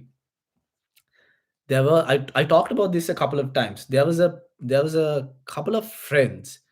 So even they joined like us, and you know how in the orientation everyone becomes friends, and the typical friendships. And when in the like the middle of the semester or even the next semester, like we talk about how we need to find fees and stuff like that. So there was another friend of mine. So I told him, bro, I need to find like this amount of money, and I'm trying to find it with this job and stuff like that. And he said, yeah, there is another person that he's friends with, and he's a manager, and he can talk to other managers in different banks, and he can approve loans for us. During that time I was like, what the hell, is that possible? And then he was like, yeah, that's possible, because even he got a big loan for his tuition, like his course fees. I was like, oh, okay, just give me the number. And then I called him. Oh no, sorry, he took my number down, and then that person called me. He called me, and suddenly he was like, is this blah blah blah, like very sketchy. But at that time I needed money. Like, how when you're financially in a difficult position, you don't think straight. So what I'm about to say is, bro, always think straight. So he called me, and he was like, yeah, we can sort this out. I'll call you later, and we'll have to do some things, and I'll somehow give the money. I'm like, oh, I'm happy as well, my uni fees is gonna get paid, blah blah blah blah blah. So he called me, and then he was like, he told like different stuff. He was like, oh, what's your bank again? I was like, ANZ. Oh, cool. Do you know this? Do you want to do this? We can give you this amount of money. Are you happy? Like, what's your income? I was like, this is my weekly income. All right, we can give you like $40,000. Blah blah blah. But can you do this? Like that, they just keep on asking different questions around the bush, so that they become friends with you. Like you think that there is a process going towards it. They ask your information, blah blah blah, like how much do you need, when can you pay it back, all this like little stuff. And then suddenly, like when you keep on giving information, and then suddenly they're like, all right, now we have to go into your account, and I can put the money in. So what's your like what's the passcode and the username, blah. When he asked that, I was shocked. I'm like, no, why would you want my passcode and username? Again, this sounds very generic, but when they are trained to talk you into a conversation like this, because they talk everything around the bush. they become friends with you, and you also convinced yourself that your friend got that $40,000, and you know that he's a legit dude because your friend said it. Your friend who you met at uni and who became friends with you. This is a big pyramid scheme that's happening to steal your money. So what they do is, after convincing you, they go into your account, get your money out, tata bye, that's it. This happened to a lot of friends, a lot of my friends. So I thank God at that point I was like, oh fuck, why do you need my blah blah blah? And he quickly kept the phone. But I talked to a couple of my other friends that happened the same thing. So what they do is they have a specific person in uni or some connection that convinces people that they got the course fees. They become friends with you. They stay as friends with you like a normal person for 2 3 4 months, whatever. And when they know that, every university student faces these hardships, and then they say, all right, yeah, they also got it, they got it sorted, and they prey on our weaknesses. So never ever do that. That's a big scam that's going on. Be careful. Please be careful. Never ever give your personal details, no matter how crazy that sounds. No one's going to give you that amount of money here. Trust me, no one's going to give you that amount of money here. The only thing that's going to happen is they're going to take your money. Okay, these friends, you don't know, bro. You honestly don't know. Like, at that point I realized, what the fuck, like, my friend who I just met at uni for the past 3 4 months, and we've been like hanging out and all that stuff, bro, like with our group. This guy got 40,000 and he created that story to tell everyone. And he happened to be a pawn in this. Like, he happened to be the person who reels other students in. That's crazy, bro, if you think of it like that. Like, imagine another friend that he became good friends with, and they say, don't worry, just give him your details and you'll get your money back. And that guy gets the money and he's gone. It's crazy, bro. Like, imagine you've been friends with him for like 7 8 months, or like the first person that you met at uni. Be careful, bro. Uh, but now it's pretty difficult to grow in life, Melbourne, because we are restricted to 24 hours a week and 48 hours. And this wasn't like in COVID where people. Yeah, that I agree, brother. That I agree. So do all the hours, bro. If it's 24 hours a week, schedule it. Don't waste any single hour. Don't make a week go without an hour, bro. Make sure you cover it, because now you know what you have to do, what you like, your benefits. 24 hours. That's it. That's all you got. Make the best out of it. And also, bro, like, try to analyze your skills and see if you can open a online business or something where you can create like site creation. Or if you're good at videography, go videography, because I did videography, bro. This was not this was like a subcontracting jobs. Has nothing to do with the 24 hours a week. This was paying to your ABN. You can say it took you an hour, and 1 hour is like $300 that you did for videography. Like, back in uni days, I did a photography and videography business. My friend did the photography part, I did the videography part. So we went to these events, a couple of events that we had. Those were like Zumba events and stuff like that. It was very fun. 1 hour, $400, and we had a constant number of events, bro, because it was a business that we ran. Yeah, getting hourly rates, it's going to be hard. But if you open up a business with your skills or something, you can give anything, bro. Like, depending on your skill. Again, I did videography, so I went to like a lot of Zumba classes to record, and fitness classes, and a lot of makeup stuff. And I created like a lot of video shoots, but it paid a lot. Any questions? Again, let's see. uh Pardon. If you want part-time flexible positions as a software engineer, then look into freelancing. You can reach out to small business, see what value. See this. Thank you so much for that comment. Check this guy's comment. That's what I'm saying. Yes, you have restrictions on the number of hours you can work. But if you have your own business, that's a small freelancing business that it's going to bring you like 400, 500, whatever the quotation that you put, you're not restricted to the amount of money you're going to earn. Because you're talking about 24 hours a week if you're working at a fast food place or whatever. Yes, it's going to be hard, but it depends on the type of work that you do. Do subcontract jobs.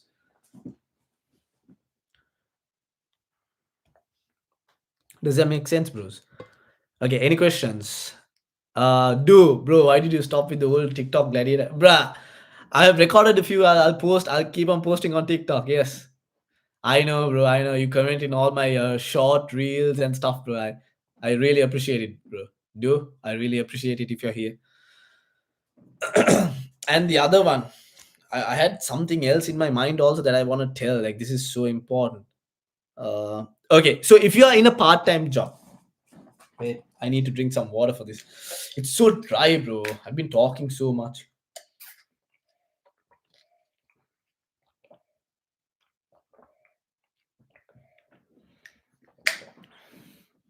I'm on YouTube live.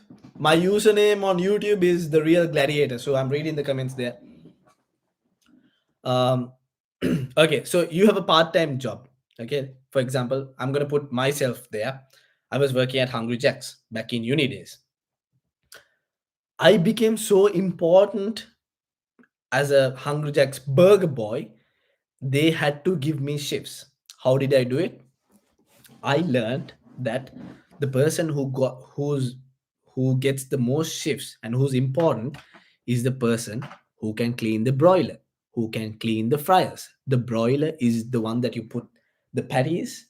The person who not everyone knows how to clean the broiler. You have to remove a lot of parts. That's 400 degrees inside. It's burning and it's so hard to remove. Not everyone's willing to remove those parts and clean it. You have to remove it from the sides, remove it forward, and you gotta get that hot plate, remove it from the back, and you gotta clean it properly. So not everyone knows how to clean it. There was one person who knew how to clean it. So he was a manager there. He taught me how to clean the broiler. I was willing to learn because I told him, please teach me how to clean the broiler, because he was getting a lot of shifts just because he knew how to clean the broiler. They have to clean the broiler every day, bro. So he was getting those shifts because they needed him. Not everyone was willing to work to clean the broiler. And then the fryers. I knew how to clean the fryers as well. The frying oil, like it was burning hot. So the two pans you get out under the fries, like the one that collects oil, I had to dump the oil, clean that thing, put the new sheets, all that stuff. So I knew the whole end of Hungry Jacks. I learned everything. Now, when that person left, I was next up. They knew they needed me. That's how I got my shifts, bro. Not everyone knew wanted to clean the broiler. I did all the hard shifts, and they were happy to call me. That's how I secured. This is just Hungry Jacks, but whatever in your field, like if you're a part-time student, you have to do whatever it takes. I burnt myself. Like I can't show you the mark. I burnt myself cleaning the broiler here. It is what it is. I still have the mark. Battle scars. Call it battle scars. But yeah, find a way, bro. You can always find a way to be unique. Like this is just cleaning a broiler that made me unique. I am happy to learn to clean the broiler, bro. If it's gonna make my shifts constant, always give them a put yourself there and understand why.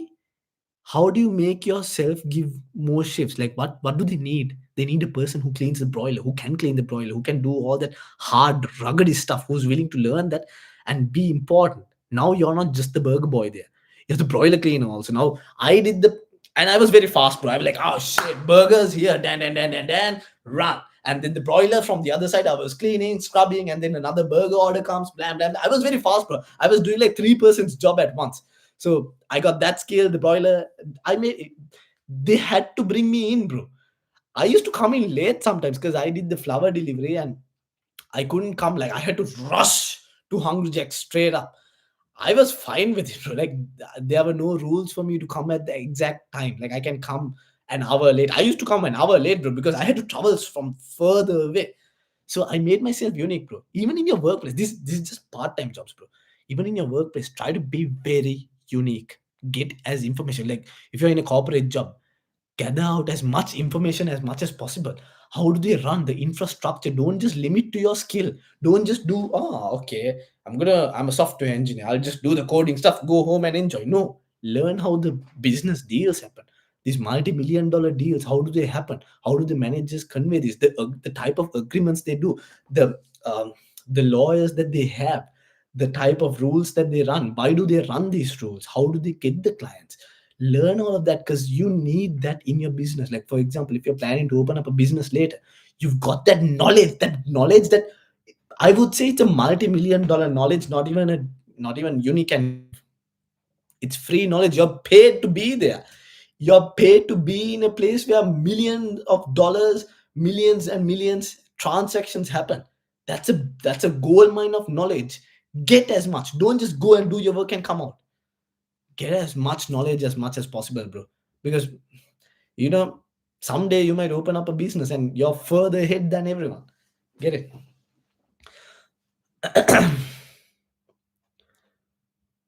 uh it's so frustrating now to get a job. How much job you have to send to get a job? It's not really. Yeah, bro. Even those days, I think I was always on LinkedIn, Seek. I was just uploading. I was uploading like probably like 60, 70 a day, bro. And I got interviews. I did get interviews. I had a lot of rejections as well, bro. Like I used to stop my work, go to the interview, go to the office, get rejected, come back. It is what it is, bro. But I always, like in the flower deal, I was doing the flower delivery at that time. So I always had my, the shirt, the tie, and everything, my laptop. So when they say we'll have an interview at like 2:30 and I'm delivering flowers, I quickly put on the shirt inside my car. I open up my laptop and I like, sorry, I'm in the middle of work, but I'm happy I can do the interview, blah blah blah. And that's how I did my interviews, bro. Trust me, that's how I did my interviews. It's like thinking of those days. I don't know how I survived, but it just happened in a good way, bro.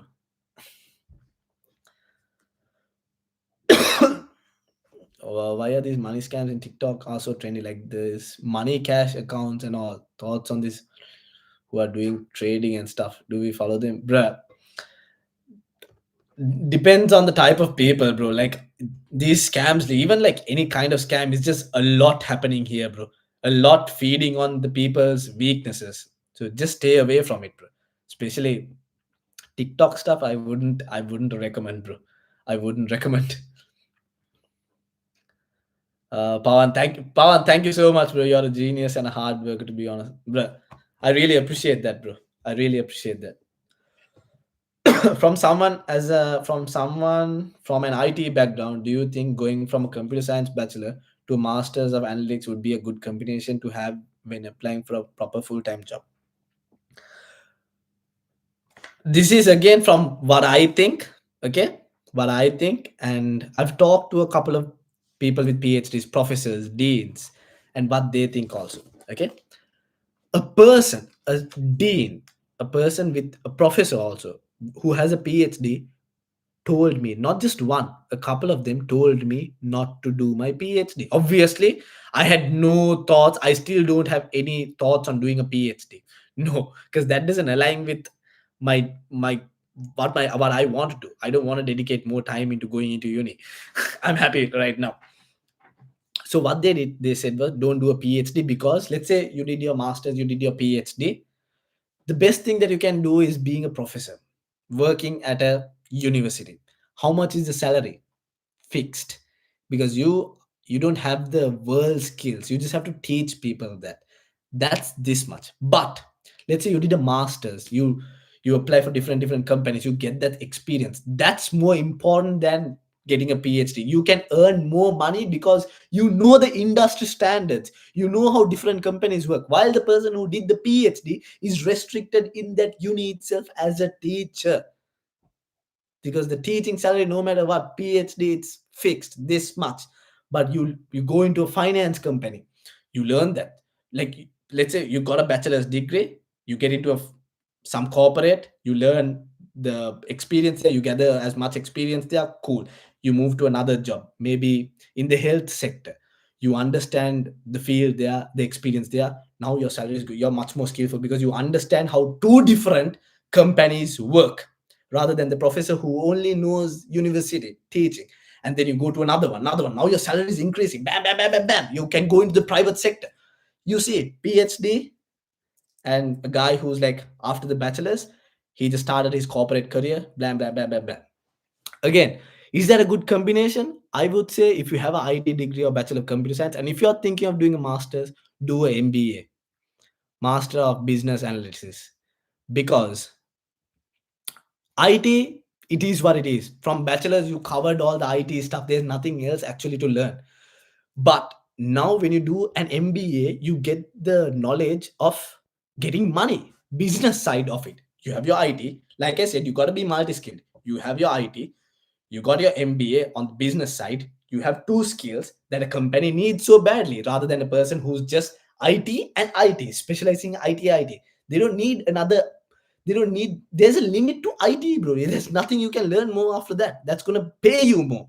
If you love, go for it. If you love learning about IT, keep on going it. But if you're thinking about money, they need a person who understands the business side of it. Bam, you combine these two skills, you can go forward. So I would suggest doing an MBA because you already have the IT knowledge. Yeah. Yeah, Dinit, did it answer your question? I hope it did. Yeah. Regarding on tax returns, do we have to renew them every year if you are doing a part-time job using TFN? Yes, taxes, bro. Every June 30th, make sure you have your taxes ready. What I do is, it's good that you brought this question up because I just, I want to share what I did also. You have your TFN, tax file number, and then you have your Australian business number if you're working as a subcontractor, blah, blah, blah, blah. Both of those incomes come to you, and let's say you're earning X amount of money, you get taxed for this. Obviously, the TFN comes after tax. Your ABN, you have to just lodge your tax, but it accounts as if that one person gets all that money and you're being taxed for that. What you can do is, from your ABN, you can claim a lot of stuff if you're using your car, fuel, place, uh, clothes, and stuff like that.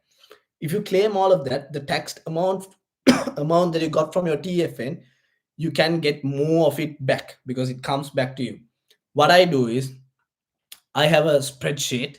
I write down everything for the ABN because the tax file number is my corporate job. Obviously, it's after tax that I get.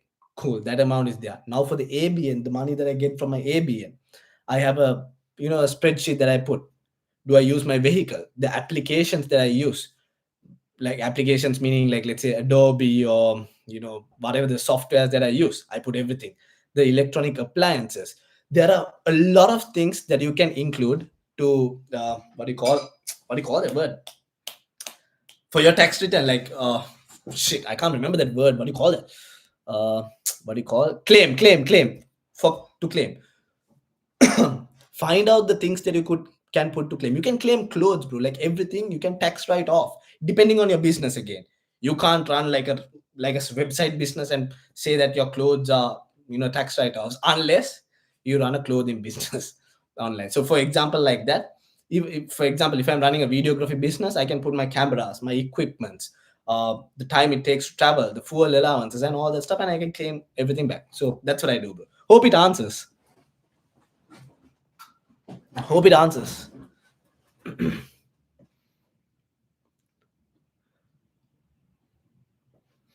What else? Yeah, but always make sure you lodge your tax returns, bro, every year, because it's gonna bite you in the back if you don't. Okay, and again, do your taxes properly. You can trust your tax accountants and stuff, but it's the information that you give them. Because if you give them not enough information, you'll have to pay a lot in taxes if you have an ABN. You got to give them proper information because they are not here to make sure you get as much money as possible. They just do what you've been given. That's it. If you say that you got this amount of money, they just do the random calculations and do your research. How do you do taxes? What things can you claim? Write a spreadsheet and everything, and give them the proper information, and they'll process it. But you have to have an idea on how taxes work.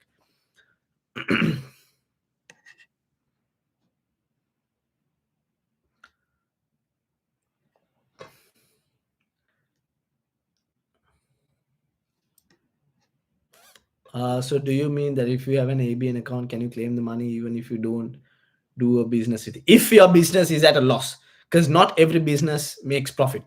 If your business is at a loss, that means you have done more expenses than the amount of income that you have got through the business. Then you can claim it as a person. Like you can put that you have done all of this, but your business is at a loss because you haven't had any sales yet.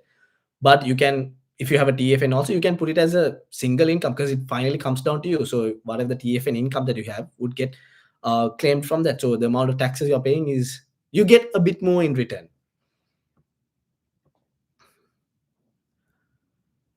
May I have some input on pros and cons of having a vehicle as a student? Dinit, I didn't have a car for the first 2 or 3 years. I I went on the bus like to all the jobs. It was very hard. I used to carry 2 3 bags because from Hungry Jack, and the public transport here is shit. It's gonna take you so much time. Like for the cleaning job I went, for the karate instructor, it was so hard. And I had a good friend. Like he used to pick me up. Like if I had to like go to like another job quickly, he used to just come and pick me up. And like I had so much support like that. But public transport here is shit. And I had to do that for the first 3 years. Like I remember I finished a Hungry Jack shift around 4 in the morning, and there was no public transport, and I can't Uber because I lived a bit more further, and it was like 70 or 80 bucks, and that was my whole shift at that point. So I had to go to Deakin, which was close by, and I had to stay there till like 5 or 6 in the dark till the public transport, like the first train starts or the tram starts. And then I had to go home. So first year, don't get a vehicle, like understand how the roads work. And because here you can easily get a fine as well if you don't know how it works. And yes, get a small vehicle. You don't have to get a big vehicle, a big show off vehicle. Don't do that, because I know a lot of people here, a lot of Sri Lankans, when they come, or anyone from any country. Like I know, even I love vehicles, bro, but at that time I can't afford a fancy ass car. I had a Nissan Pulsar, and I drove it till it I drove like 400 500 kilometers every single day because of the delivery thing. Like trust me, I drove 400 500 kilometers. I had to refuel every single 2 days. Like every 2 days I had to fill it out. And uh yeah, get like a small vehicle. It's fine. You don't need to show off to anyone, because university student, everyone knows you're struggling. Maybe sometime in the future you can get a good vehicle and show off. That's fine, but now it's not the time. You have to save as much money as possible. You got to think smart. So get a like a Nissan Pulsar, Honda Civic, whatever. Don't think about it too much. And yeah, just do your thing and gather enough money. You can claim donations to church as well. I don't know. Maybe, yeah. I'm not sure about that part, but yeah. But I'm planning to do it in the coming week. Okay, bro. Okay. Do you think rented vehicles are a good option without buying a first-hand vehicle at first, as your first vehicle in Australia? Rented vehicles is a bit expensive, but if you're planning on making a big income out of it, I don't think renting is the way. But there was like a Uber car share app that was pretty cheap, like 20 bucks a day. And if you're thinking of doing Uber or something like flower delivery, that's a good investment actually. That's a good investment. But again, you should secure your job first. Yeah. Even if you're doing, I did a leaflet delivery as well, like leaflet delivery. So you can do newspaper deliveries. Basically, in a car, they throw the newspapers every in the morning. So if you're renting a vehicle for that kind of purpose, that's a good way. Yes. But if you're renting a vehicle to just go to like your part-time jobs like Hungry Jacks or retail jobs, I don't think that's very good. uh okay. From marketplace and paying the rent every week. Pavan, I'm not very sure about this, but from what I can understand, I wouldn't say yes. No, don't rent vehicles from marketplace. I haven't come across any of that, but it doesn't sound right for me. So because you got to be careful. I'm not very sure about anything to do with marketplace. So nah. But again, I hope everything I covered everything. I covered most of the things. Uh, yeah, I think I covered everything. Yeah, cool. Any questions? I'm gonna wrap it up. It's almost time for me to sleep. 1 5 a. But hope it helps, bro. Hope I gave as much information to everyone out there, everyone who joined the live. Um, I hope it was very helpful and you guys have an idea. I'm thinking of doing more lives where I talk about specific topic like creating your resumes and how to actually diving down into getting your first professional job and stuff like that. But apart from that, I really appreciate everyone who joined it, and I hope I've been a good service to you and given you enough information. And yeah, that's it, bro. Take care. Good night. And Gladiator signing out. Any questions? Any questions before I sign out? I'll give like a minute or two.